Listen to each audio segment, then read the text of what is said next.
السلام علیکم ورحمۃ اللہ وبرکاتہ۔ معزز اساتذہ کرام، پیارے ساتھیوں اور حاضرین محفل، آج میں آپ کے سامنے ایک خاص دن کے بارے میں تقریر پیش کرنے جا رہا ہوں، جس کا نام ہے یوم آزادی۔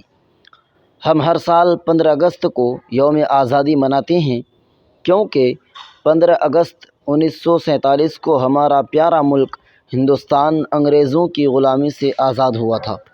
ہمیں یہ آزادی آسانی سے نہیں ملی، ہزاروں لوگوں نے قربانیاں دیں، کئی لوگ جیل گئے، کئی شہید ہو گئے، تب جا کر ہمیں آزادی ملی۔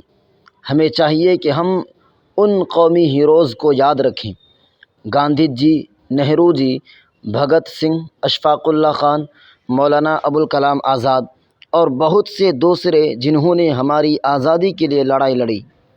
پیارے ساتھیوں، آزادی کا مطلب صرف جھنڈا لہرانا نہیں، بلکہ اچھا انسان بننا، اچھا شہری بننا اور اپنے وطن سے محبت کرنا ہے۔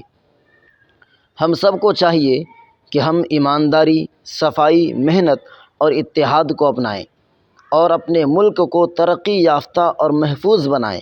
آخر میں صرف اتنا کہنا چاہوں گا، ہم سب ایک ہیں، ہندوستان ہمارا ہے، ہمیں اپنے ملک سے پیار ہے۔ ہندوستان زندہ باد۔